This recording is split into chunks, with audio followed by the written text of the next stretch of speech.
Before anything else, if you want to stay on top of everything that truly matters about the Golden State Warriors, hit like, subscribe, and turn on notifications. Here, the information is straight to the point, no fluff, with context and behind-the-scenes reading for people who actually follow this franchise every day. This is the starting point for understanding what's happening right now, and more importantly, what could blow up at any moment. Behind the scenes, front office decisions, roster reading, the psychological impact of moves, and what's being discussed when the doors close. No noise, no empty exaggeration. Only what makes sense on the league's real chessboard. And to begin, it's interesting how a discussion coming from the NFL helps explain perfectly the moment of quiet tension that also surrounds the NBA. Because what's happening around the way certain projects are treated by the dominant narrative reveals far more about story control than about performance itself. There's a growing irritation today among people who follow the NFL with real attention to the details of building a team. The feeling is clear. There's resistance to treating Sean Payton as a legitimate contender for a Coach of the Year award, even when the signs of transformation are obvious. This isn't an aesthetic issue, nor a simple difference of opinion on a debate panel. It's something deeper. It's the discomfort that appears when a project starts threatening narratives that were already written before the season even began. What defines an impactful coach isn't just an isolated stretch of results. It's the identity that starts to form, the coherence between what's said and what's executed, the way a team responds when the initial plan doesn't work. And when that begins to show up consistently, some stories have to be rewritten. Not everyone likes that, because rewriting the script means admitting comfortable predictions were wrong. This public undervaluation usually follows a pattern. When a coach carries a strong track record, part of the media creates an unfair measuring stick, as if he can only be acknowledged if he does something beyond human logic. Meanwhile, others get preemptive applause for far more modest progress. There's also the factor of the current darlings, projects that fit the prevailing discourse better. But there's a third point, maybe the most important one. When a team realizes it won't get easy approval, it stops playing to please and starts playing out of conviction. That changes everything. It changes posture, it changes intensity, and it changes how the group sees itself. That kind of mentality creates dangerous locker rooms, dangerous in the best possible sense. Because teams that stop depending on external applause tend to become more cohesive and more resilient. And that applies to any high-level sport. That logic helps explain what's happening right now in the NBA, especially around the Golden State Warriors. There's a very similar feeling in the air. For a long time, any talk about truly aggressive moves was treated as exaggeration, as fan fantasy. But when certain interests stop being isolated whispers and start making structural sense, the tone changes.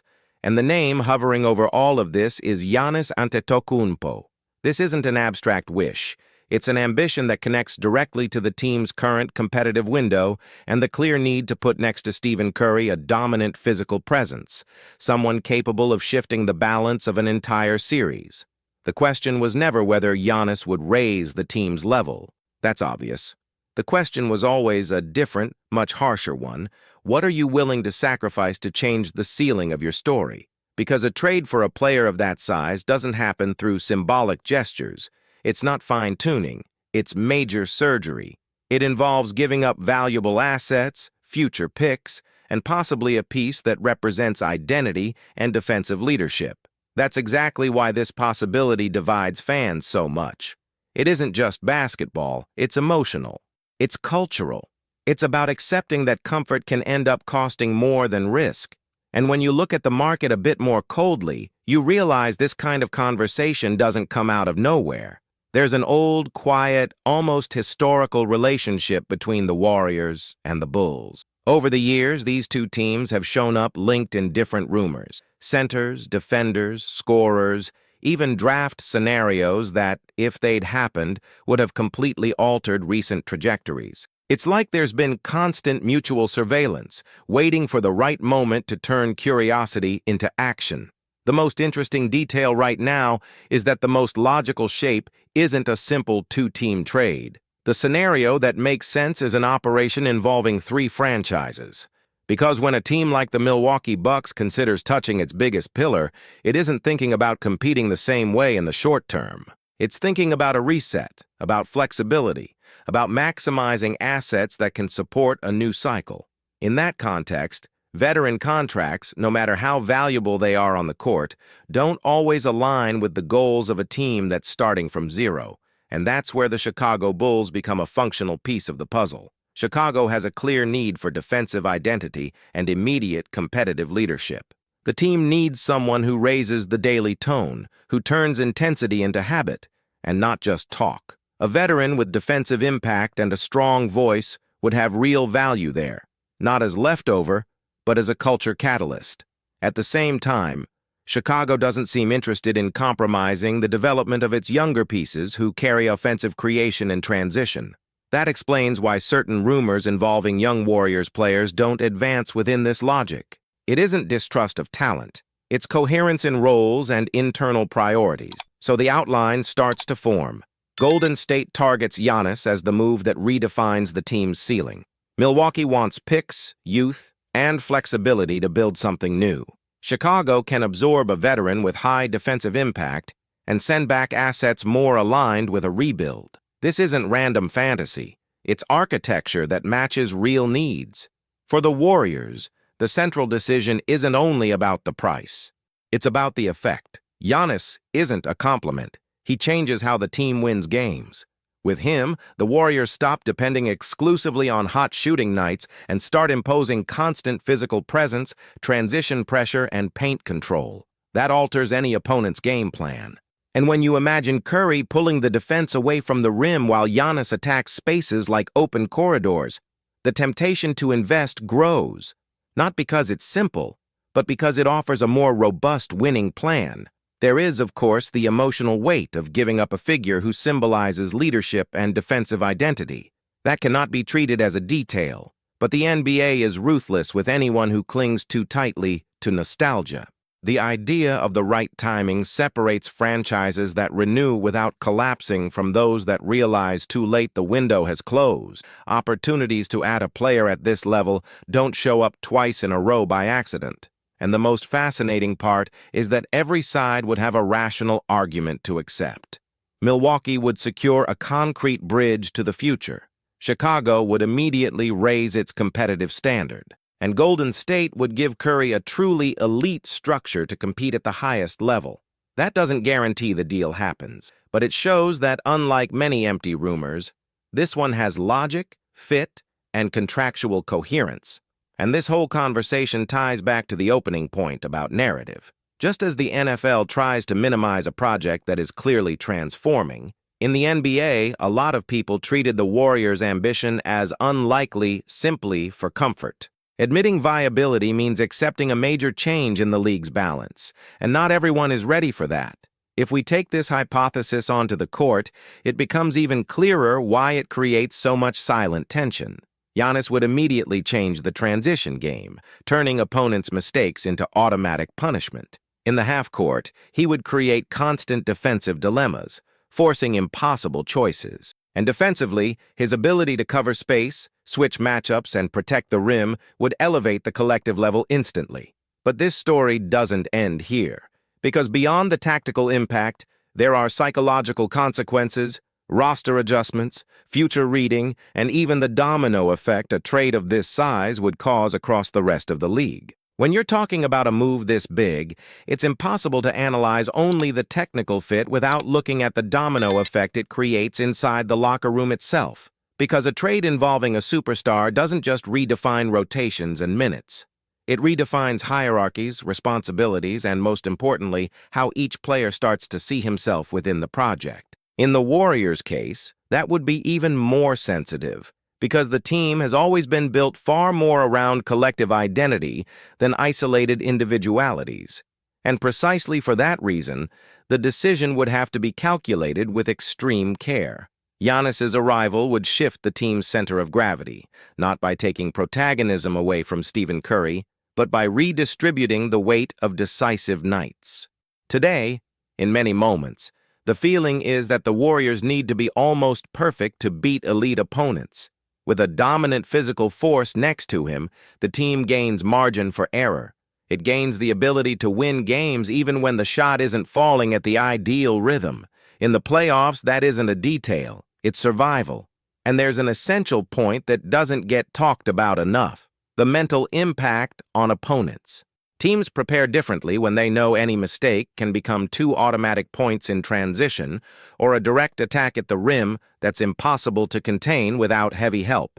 The mere presence of a player like Giannis changes the game plan before the opening tip, and that relieves pressure on the rest of the roster. In the positional offense, the combination of spacing and aggression would be the big differentiator. Curry drags coverage outward, distorts passing lanes, and forces the defense to decide too early. Giannis exploits those late decisions with explosion. This isn't a simple sum, it's a multiplication of advantages. Shooters gain precious seconds. Defensive wings start receiving the ball in more favorable situations, and the game stops being predictable. Defensively, the leap would be even more immediate. The Warriors have always valued reading, communication, and collective help. Adding a player who covers the natural mistakes of the system turns a good defense into a suffocating one. Giannis doesn't just protect the rim. He erases passing lanes, closes space in defensive transition, and allows the team to be more aggressive on the perimeter without fear of being punished every possession. That changes the tone of games. It changes the confidence with which every possession is defended. But all of this analysis only makes sense if the cost is absorbable within the bigger objective. Giving up youth and future picks is a calculated risk. It's a clear bet that now matters more than later, and that kind of bet is only justifiable when the potential return is a real title, not merely symbolic competitiveness. That's why this discussion is so divisive, because it forces the franchise and the fan to choose between emotional security and maximum ambition. Looking at it from Milwaukee's side, the logic is almost the opposite. If the decision is to change direction, it doesn't make sense to hold on to contracts that don't match a new cycle. The focus becomes future freedom, salary flexibility, and assets that allow you to make fewer mistakes. First-round picks gain value precisely because they carry uncertainty. And in well-executed rebuilds, uncertainty is raw material. A young player with a high ceiling becomes the provisional face of the project while the team builds around him calmly without the immediate pressure of winning everything. That's where the 3-team engineering gains strength because it resolves conflicting interests in a way direct trades rarely can. Chicago would absorb immediate impact. Milwaukee would buy the future. Golden State would buy the competitive ceiling. Each side would give up something important, but receive exactly what it needs most at that moment. And for the Bulls specifically, the value of a defensive veteran with leadership goes far beyond the court. It's training, it's posture, it's the daily standard. Young teams often lose games not because they lack talent, but because they lack reference. Someone who corrects positioning, demands intensity, and brings seriousness on bad nights accelerates collective maturity. That doesn't always show up in the stat sheet, but it shows up in consistency over time. Back to the Warriors, there's also the depth issue. A move of this size naturally reduces rotation options, and that requires intelligence in building the rest of the roster. Complementary pieces become more important. Players who defend, run the floor, and make quick decisions become essential. The team couldn't afford athletes who only work in perfect conditions. The margin for error shrinks, but at the same time, the ceiling rises dramatically. That's why this conversation can't be treated as an empty rumor. It exists because it makes sense on multiple levels: technical, financial, psychological, and strategic. It doesn't mean it will happen, but it means it can't be dismissed as fantasy. When interests align like this, the entire league pays attention, and there's an important side effect too: the internal message. When a franchise shows it's willing to go to the limit to compete, it sends a clear message to the remaining roster, the message that there is no complacency, that the goal is the maximum. That usually raises the level of internal accountability and, many times, pulls the best out of players who stay. Nobody wants to be the weak link on a team that has declared war for the top. At the end of the day, this story sums up the Golden State Warriors' current moment. It isn't a team comfortable with competitive mediocrity. It's a franchise trying to decide whether extreme risk is the necessary price to impose real fear again. And when that kind of decision hits the table, the silence behind the scenes usually says more than any public statement. All of that explains why the topic doesn't disappear, why it returns in cycles, and why so many people try to minimize its viability. Big changes scare people, especially when they threaten the familiar balance. But in high-level sport, those who wait for absolute certainty usually arrive late. If you want to keep following deep, no-noise analysis about what's really being discussed behind the scenes with the Warriors and around the league, hit like, subscribe, and turn on notifications. That way you won't miss any important update.